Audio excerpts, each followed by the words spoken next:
بسم اللہ الرحمن الرحیم۔ السلام علیکم دوستو۔ ملک ممتاز حسین قادری ایوان پاکستان کی پنجاب پولیس کے کمانڈو یونٹ ایلیٹ فورس کے ایک سپاہی تھے جو گورنر پنجاب سلمان تاثیر کے سرکاری محافظوں میں شامل تھے۔ ممتاز قادری نے گورنر کی جانب سے قانون توہین رسالت پر تنقید کرنے پر اس کو فائرنگ کر کے ہلاک کر دیا تھا۔ ممتاز قادری کو راولپنڈی کی انسداد دہشت گردی کی عدالت میں جرم ثابت ہونے پر 2011 میں 2 مرتبہ موت کی سزا سنائی تھی۔ سزا کے خلاف اپیل میں اسلام آباد ہائی کورٹ نے فروری 2015 میں اس مقدمے سے دہشت گردی کی دفعات تو خارج کر دی تھی، تاہم سزائے موت برقرار رکھنے کا حکم دیا تھا۔ اسی فیصلے کو دسمبر 2015 میں سپریم کورٹ نے برقرار رکھا تھا۔ ممتاز قادری کو 29 فروری 2016 کو سزائے موت دے دی گئی۔ پیدائش و بشارت: ملک محمد ممتاز حسین قادری کی پیدائش 1 جنوری 1985 کو راولپنڈی پاکستان میں ہوئی۔ آپ کی پیدائش سے 2 سال قبل ایک رات آپ کے والد محترم ملک بشیر ایوان نیند سے بیدار ہوئے تو دیکھا کہ گھر کے ایک کونے میں ایک نورانی چہرے والے بارش بزرگ نماز پڑھ رہے ہیں۔ ملک صاحب پریشان ہوئے کہ دروازہ بند ہونے کے باوجود یہ بزرگ کمرے میں کیسے تشریف فرما ہوئے ہیں۔ اسی دوران وہ بزرگ اٹھے اور کمرے سے باہر جاتے ہوئے کہا، بشیر صاحب، جہاں ہم نے نماز پڑھی ہے وہاں اللہ کا ایک ولی اور عاشق رسول صلی اللہ علیہ وآلہ وسلم پیدا ہوگا جو آپ کا نام پوری دنیا میں روشن کرے گا۔ اس کی ایک للکار سے 400 کفر کے ایوانوں میں زلزلہ طاری ہو جائے گا اور پاکستان کی نظریاتی اور جغرافیائی سرحدوں کو دوام حاصل ہوگا۔ چنانچہ 2 سال بعد اسی کونے میں ملک ممتاز حسین قادری کی ولادت ہوئی۔ برکت: ملک بشیر صاحب کا کہنا ہے کہ میں دہاڑی دار مزدور تھا اور رزق حلال کما کر گھر کے 10 افراد کا خرچ مشکل سے چلاتا تھا۔ بنیادی ضروریات بھی پوری طرح میسر نہیں تھی۔ ملک ممتاز حسین کی ولادت کے بعد میرے بچوں کو ملازمتیں ملی اور دن بدن گھر کی رونقوں اور خوشیوں میں اضافہ ہوتا گیا۔ میرے علاوہ شاید کوئی نہیں جانتا تھا یہ ساری بہاریں میرے سانولے چاند ممتاز کی برکت سے تھی۔ ابتدائی حالات: ممتاز قادری کے گھر والوں کا کہنا ہے کہ وہ بچپن سے ہی خاموش مزاج تھے اور یہ عادت وقت گزرنے کے ساتھ ساتھ بڑھتی ہی چلی گئی۔ ابتدائی کلاسوں میں خود ہی اسکول کے لیے تیار ہو جاتے اور بغیر کسی کی مدد کے اپنا ہوم ورک مکمل کر لیتے۔ پاک صاف رہنے، محافل میں شریک ہونے اور نعتیں پڑھنے کا شوق تھا۔ 6ٹھی کلاس میں تھے کہ سر پر امامہ سجانا شروع کر دیا اور 10ویں کلاس میں پہنچے تو بانی دعوت اسلامی مولانا محمد الیاس قادری کے مرید ہو گئے۔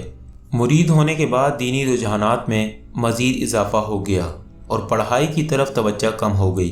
ممتاز قادری نے مدرسۃ المدینہ کراچی میں داخلے کی خواہش ظاہر کی جو گھریلو حالات کی وجہ سے پوری نہیں ہو سکی۔ دین سے محبت: ملک ممتاز قادری نماز، روزہ اور دیگر احکامات شریعت کے پابند تھے۔ سنت رسول صلی اللہ علیہ وآلہ وسلم پر عمل کی کوشش کرتے تھے۔ علماء کی محبت اور ان کی خدمت کو باعث فخر سمجھتے تھے۔ ممتاز قادری بہترین نعت خواں تھے۔ انہیں بچپن سے ہی نعت رسول صلی اللہ علیہ وآلہ وسلم پڑھنے کا بہت شوق تھا۔ آپ نے اپنی یادداشتوں میں لکھا، 10 سال کی عمر میں جو نعت رسول مقبول صلی اللہ علیہ وآلہ وسلم ایک بار سن لیتا وہ مجھے زبانی یاد ہو جاتی، جبکہ اسکول کا انگریزی سبق مجھے 10 دن تک یاد نہیں ہوتا تھا۔ سبق یاد نہ ہونے کی صورت میں اسکول میں اساتذہ کو انگریزی نظم کے بجائے نعت رسول مقبول سنا دیتا تو ہر سزا سے بچ جاتا۔ اہل محلہ شاہد ہیں کہ ڈیوٹی سے چھٹی کے دنوں میں محلہ کے بچوں کو نعت شریف اور سنتیں سکھاتے تھے، اسی لیے محلہ بھر کے بچے ان سے بہت محبت کرتے تھے۔ راکم نے ان کے دستے مبارک سے لکھی ہوئی تحریر میں پڑھا، ہر وقت باوضو رہیے، ہمیشہ سچ بولیے، مدنی چینل دیکھتے رہیے۔ آپ کا معمول تھا کہ روزانہ ڈیوٹی پر جانے سے پہلے اور ڈیوٹی سے واپسی پر اپنے نومولود شہزادے محمد علی رضا کو نعت شریف اور اذان سناتے۔ گرفتاری کے فوراً بعد کوہسار تھانے میں آپ وجد کے عالم میں نعت رسول مقبول صلی اللہ علیہ وآلہ وسلم یا رسول اللہ تیرے چاہنے والوں کی خیر پڑھ کر بارگاہ رسالت میں حاضری لگوا رہے تھے اور شہادت سے قبل بھی کئی گھنٹے تک نعت خوانی میں مشغول رہے۔ آپ کے گھر والوں کا کہنا ہے کہ ہم نے دھوم دھام سے شادی کرنے کے لیے کافی رقم جمع کر رکھی تھی، مگر انہوں نے کہا شادی شریعت کے مطابق سادگی سے ہوگی، ڈسکو وغیرہ کے بجائے محفل کا اہتمام ہوگا اور بارات ولیمہ میں چند افراد کو دعوت دی جائے گی۔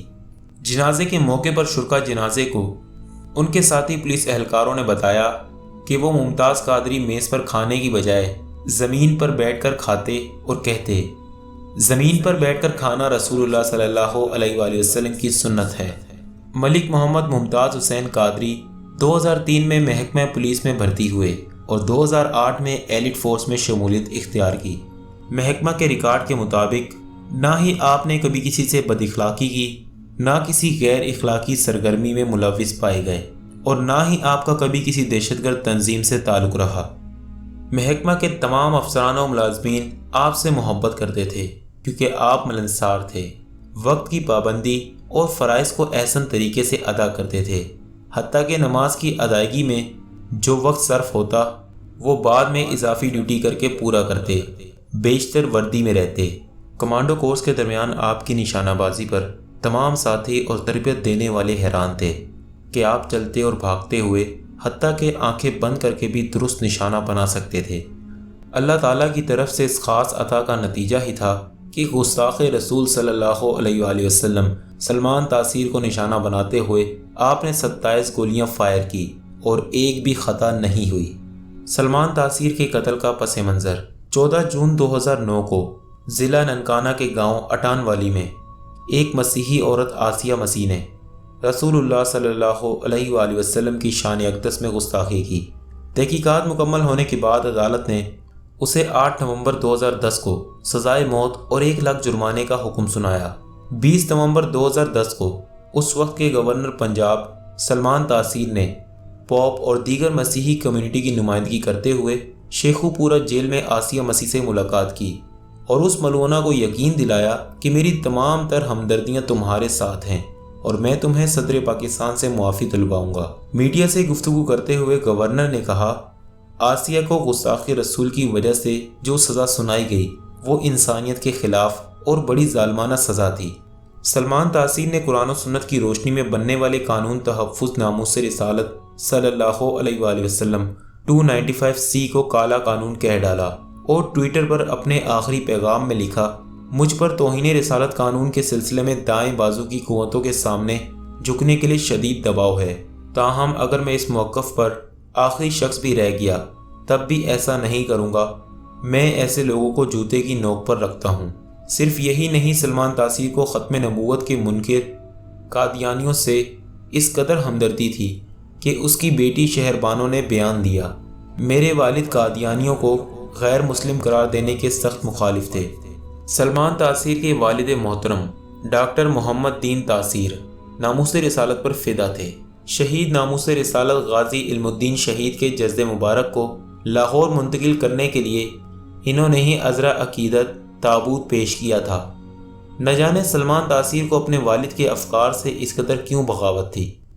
سلمان تاثیر کا جرم، رسول اللہ صلی اللہ علیہ وآلہ وسلم کی شان اقدس میں معاذ اللہ گستاخیاں کرنے والی عورت کو عدالتی تحقیقات میں گستاخ ثابت ہونے کے بعد بے قصور اور مظلومہ کہہ کر قانون ہاتھ میں لینا اور اپنے عہدے کے حلف کی خلاف ورزی کرنا، ملونہ گستاخ کی وکالت کر کے خود توہین رسالت کا ارتکاب کرنا، قرآن و سنت کی روشنی میں بننے والے قانون تحفظ ناموس رسالت 295C کو کالا قانون قرار دینا، علماء کرام کو جوتی کی نوک پر رکھنا اور ختم نبوت کے منکر مرزائیوں کو مسلمان سمجھنا وہ امور ہیں جو اس کے قتل کا سبب بنے۔ حکومت کی غفلت، مسلمان خواہ کتنا ہی گنہگار کیوں نہ ہو وہ اپنے رسول کی گستاخی برداشت نہیں کر سکتا۔ سلمان تاثیر کی ہرزہ سرائیوں سے ملک بھر میں غم و غصہ کی لہر دوڑ گئی۔ احتجاجی مظاہروں، ملک گیر ہڑتال اور تحریر و بیان کے ذریعے ایمانی جذبات کا اظہار کیا گیا۔ 500 علماء کرام کی طرف سے فتاوی جاری کیے گئے، مگر افسوس نہ تو صدر مملکت نے گورنر کو لگام دی، نہ ہی چیف جسٹس نے سوموٹو ایکشن لیا اور نہ ہی کسی دوسرے ذمہ دار کے کان پر جوں رینگی۔